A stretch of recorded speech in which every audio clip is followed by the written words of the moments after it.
let us discuss the XOR problem as an example how we can use the nonlinear activation functions to solve the pattern separability problem. That is, we have a 2 class problem and how can we separate the set of points within these 2 classes using nonlinear activation functions. Okay. So, I discussed the basic truth table of the XOR problem in the last lecture. So, this is basically the problem. We have data points, 4 data points 0 0 0 1 1 0 and 1 1, and 0 0 should correspond to a 0, 0 1 should correspond to a 1, 1 0 should correspond to a 1, and a 1 and 1 should correspond to a 0, and clearly this is not linearly separable. So, let us see how we can tackle this problem.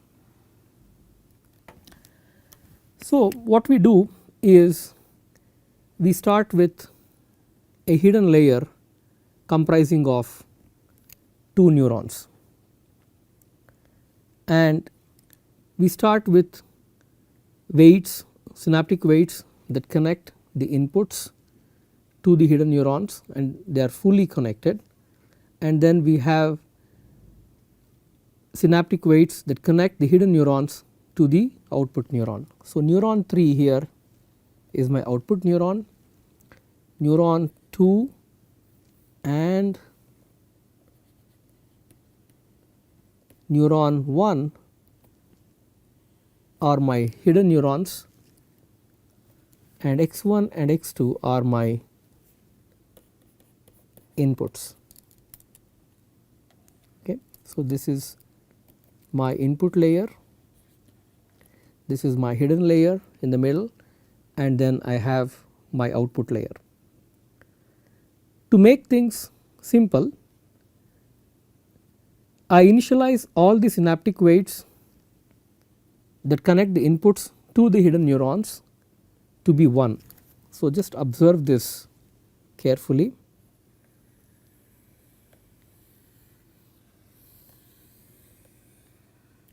All the weights that connect the inputs to the hidden neurons are initialized to +1.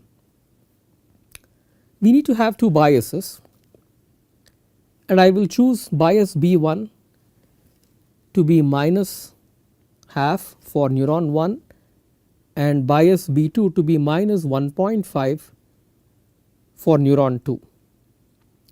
Let us see how this works. Okay. So, let us consider the hidden neuron 1. So, let us focus on this diagram here on the right hand side. So, I have a sketch of the points x1 and x2.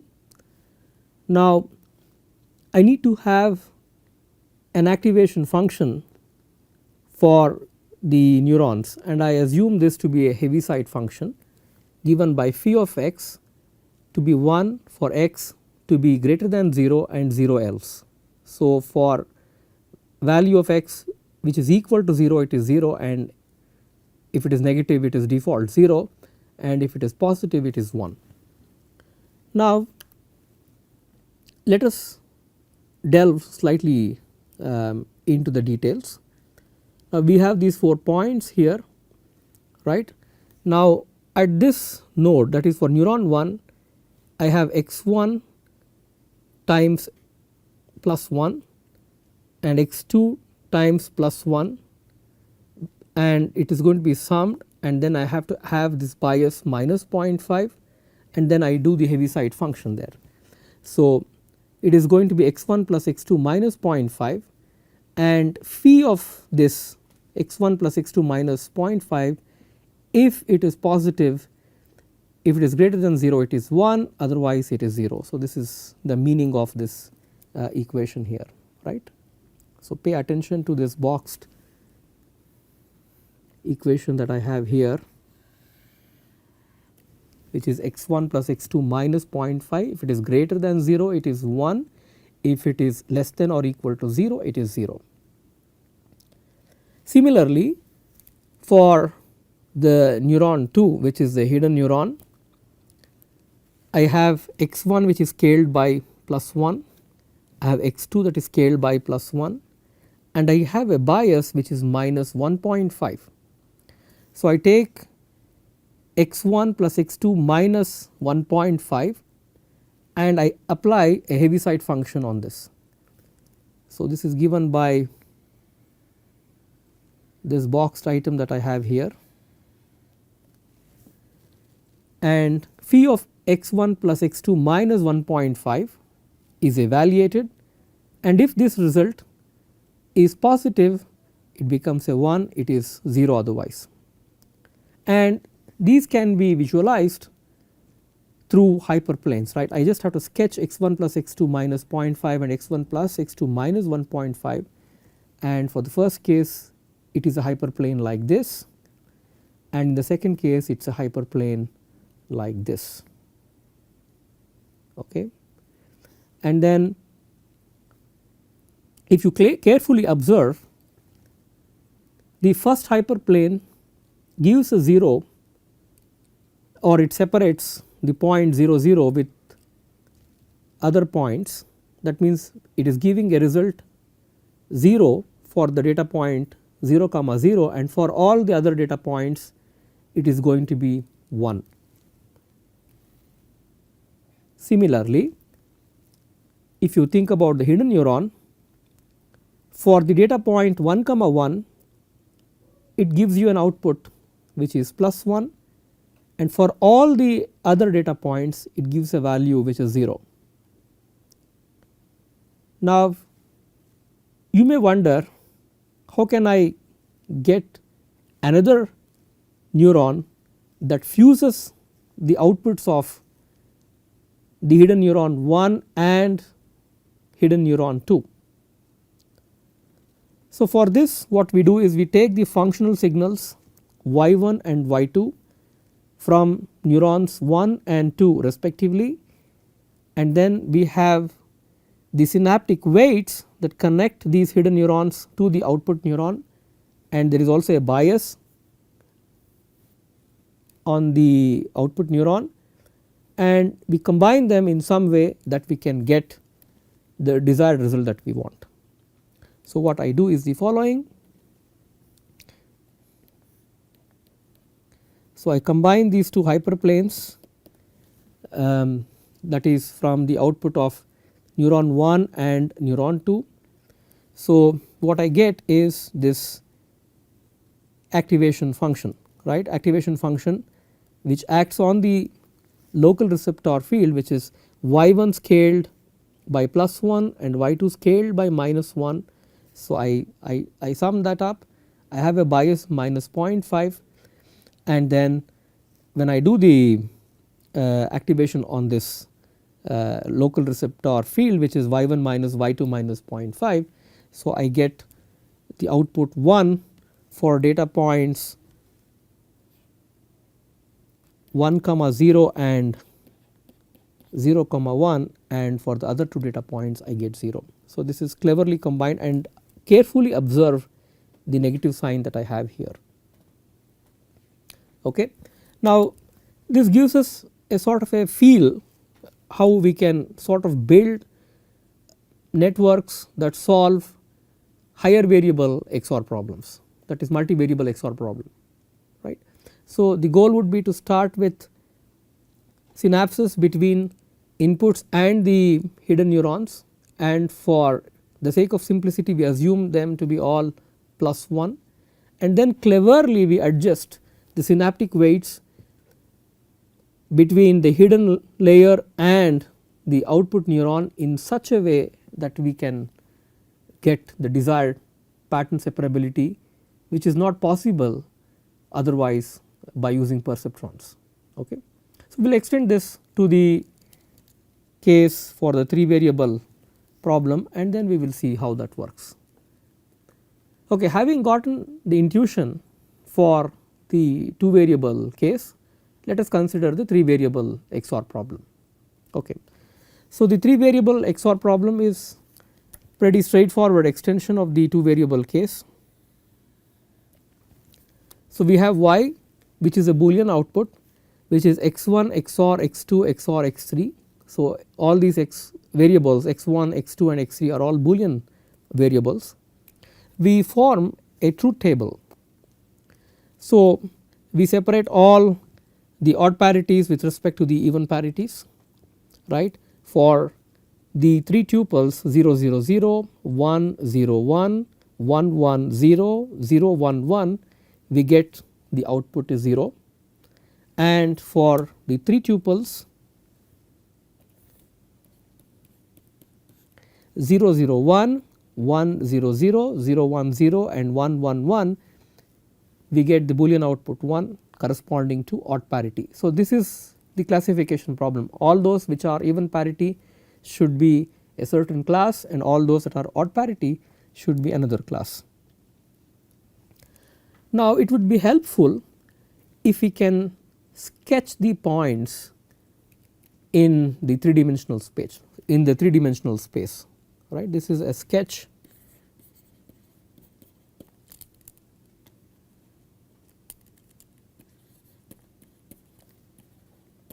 in the 3D space. Okay, this is a sketch in the 3D space.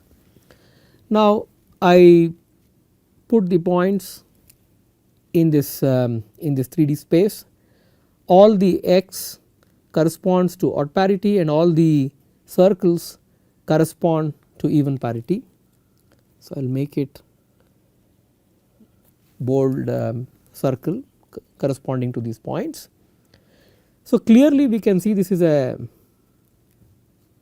nonlinear separable problem, that is, there is no single plane that can shatter the two classes, right. So, the 2 variable case we were not able to solve it using a single hyperplane. Similarly, for the 3 variable case I do not think we will be able to solve this. Now, let us see how neural networks can help us. So, our intuition from the 2 variable case sort of indicates to us that we will need a hidden layer of neurons and then somehow fuse the outputs from the hidden layer to the output neuron in such a way that we can solve the parity problem. Since there are only 2 classes, our intuition also tells us that if we carefully combine the outputs from the hidden neurons, just with one output neuron I should be able to realize the pattern separability problem. Okay, this is the intuition. Let us see how we will attack this problem. So, let us build a neuron that responds when at least one of the inputs is a 1. That means variable x1 can be a 1, variable x1 and x2 can be 1, variable x1, x2, x3 can be 1, right. At least one of the inputs should be 1 or more. So, we will start with this signal flow graph. I have inputs x1, x2 and x3. Corresponding to these inputs, I have synaptic weights that connect these inputs to the hidden neuron H1. Okay. So, I go with a simple model, therefore, I have all the synaptic weights to be initialized to 1. So, this weight vector is 1 1 1. Now, the output of this neuron is given by phi of W transpose x plus bias, and W is 1 comma 1 comma 1, x is any Boolean 3 tuple, right. So, you can think of all binary strings of length 3 that are Boolean. So, this is what x is, and I have my bias set to -half, and we will follow the same nonlinear activation that I started off with in the 2 variable case, and that is the Heaviside function. So, let us see how this works. So, if I have 0 0 0, if I take W transpose x, it is going to be 0 and the bias is -half, it is negative. So, therefore, it pulls to 0, the output is 0, and if at least one of them is a 1. So, that means let us assume x1 is 1. So, suppose x1 is 1 and then x2 is 0 and x3 is 0. You can interchange in whichever order you want. You can have x2 to be 1 and rest zeros, or x3 to be 1 and other variables to 0, it does not matter. So if you consider this case, then I have a 1, x1 is 1 times the synaptic weight which is 1, I multiply 1 times 1 is 1 and the rest are 0. So 1 minus half gives me something positive which is plus half, and then the activation function will give an output 1. So you can clearly see that y1 as a function of this tuple 1 1 0 gives me the value 1, right, and you can verify for the other cases.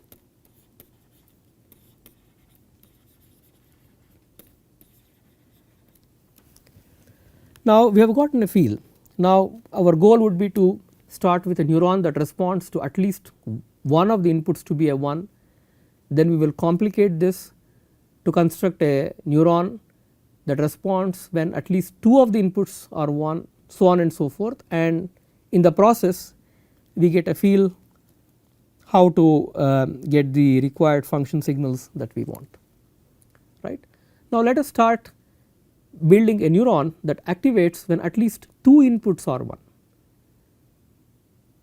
That means we can have at least we can have 2 inputs that are 1, we can have 3 inputs that are 1. So these are the 2 possible cases, right. So the neuron would respond to at least 2 inputs.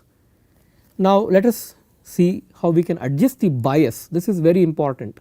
The weights are the same, but except if I can control the bias in a clever way, I can make this neuron respond to what it is supposed to do, right. In this case we have to make it respond to more than 2 inputs being 1, which is greater than or equal to 2 inputs. Okay. Now let us see this signal flow graph here. We have x1, x2 and x3, these are my inputs like earlier. I have the synaptic weights which are 1 1 1, but what I do is I adjust the bias slightly carefully. In the previous case, when I wanted at least one of the inputs to be 1, I had a bias of minus 0.5. Here I adjust the bias to be minus 1.5, right. So my output is y2, which is phi of W transpose x plus bias B2. I fix bias B2 to be minus 1.5. Let us work the cases here. Now when I have the 3 tuple x1, x2, x3 to be 0 1 1, right, my output for this tuple, I need another brace here, okay. So y2 corresponding to this tuple 0 1 1 would be 1. Why? Because I have a 0 1 1, 0 times 1 plus 1 times 1 plus 1 times 1, this gives me 2 here. 2 minus 1.5 is going to be positive, which is 0.5, and the activation function will give me a 1, and you can do this for the case when all of them are 1. And just as a cross check, let us do the case when x2 is set to 1 and the other variables are 0, that is I take the tuple 0 1 0, and you can easily do the math because the only variable that I have here which is 1 is x2, 1 times 1 is 1, others will be 0, and 1 minus 1.5 is negative, and therefore the value is going to be 0, okay. And this is sort of straightforward. Now with this intuition, if I were to consider building a neuron that responds when all the 3 inputs are 1, you can easily guess that your bias should be incremented by 1 from your previous case, right. So our bias is going to be minus 2.5.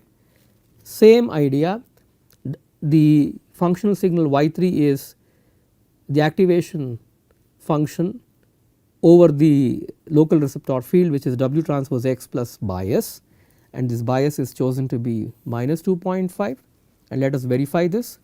When x equals 1 1 1, the tuple is 1 comma 1 comma 1, then we can get the signal to be 3 as a result of the dot product of the input with the weight, and then I add the bias minus 2.5, I have 3 minus 2.5 which is positive, and I get a 1, and you can easily verify for the rest of the outputs I have a 0, okay.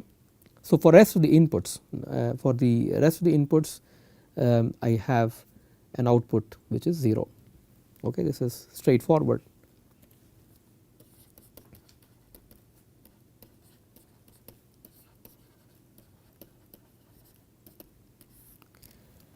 Now, what we want is to build the full network with connections to the output neuron.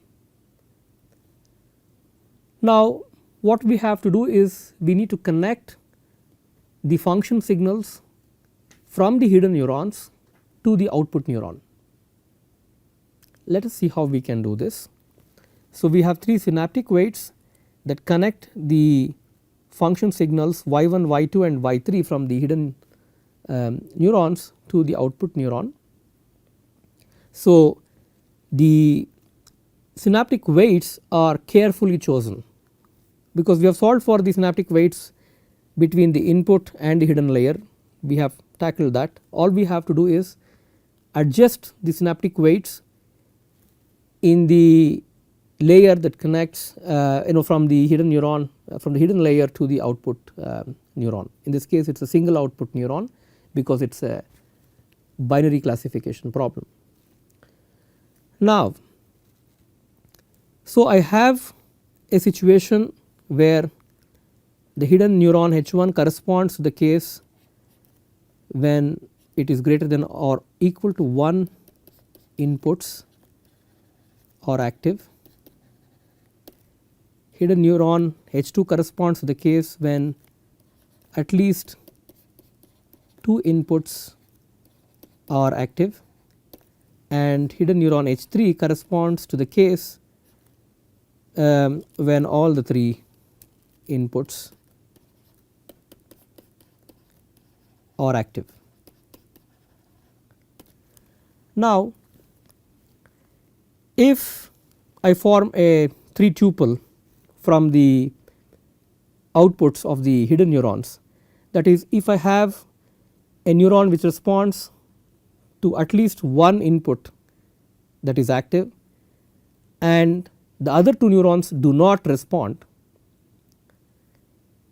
then I need to turn this output neuron to respond to a value 1, because it is an odd parity. So, I need to have a synaptic weight which is +1 connecting the hidden neuron 1 and the output. So, if you have the case when H1 so H3 equals 1 implies default that H2 equals 1 and H1 equals to 1, because if all the 3 inputs are active, then definitely we have at least 1 which is active and at least 2 that is active, right. Now, if I do not want the even parity, right, the neuron which responds to at least 2 inputs, that has to be shut off. So, if I want to have all the 3 inputs to be active, right, then this neuron, so what I have to do is balance out the functional signals that I have with at least 1 and at least 2 case to sort of balance them out. So, what I do is put a negative sign to the synaptic weight that connects the hidden neuron H2 with the output. So, I have a synaptic weight which is -1, and then the synaptic weight is +1 for the hidden neuron H3 connecting output neuron which is O1. Now, writing down the equations, the signal at the output neuron is basically phi of y transpose W plus bias, and I choose the bias to be -12, and my functional signal is y1, y2 and y3, which correspond to the outputs of the hidden neurons, and my weights are cleverly initialized to 1, -1 and a +1, and you can verify the truth table and you can see that you get a 1 when there is odd parity and you get a 0 when it is even parity. And the trick is basically by balancing the sign from the neuron where it is responding to more than 2 inputs that are active. Okay. So, with this picture in mind, we can extend this network for a general n variable XOR problem, and this is left as an exercise to the student or the reader to kind of figure this out. So, this is pretty straightforward. You may also wonder why I chose this particular architecture and this particular example, and I did not realize a 3 variable XOR problem via a 2 variable case, right. One can think about a 2 variable case to be, I have a 2 input XOR gate and I can have another input and I can realize a 3 variable XOR like this. So, and if I can have a neural network that can do this, I can have another neural network that corresponds to these outputs, and you can do this in a cascade way as well. But realize that if you did in this cascade way, you will end up with having slightly more number of neurons than what you would have in the example that I presented, and this is a sort of an optimal architecture. Okay. So, and that is the reason why we have considered the case by having just 3 hidden neurons and 1 output neuron, we can realize the 3 variable XOR problem. Okay. So, we will stop here and we will move on with the next module in the next lecture. Thank you.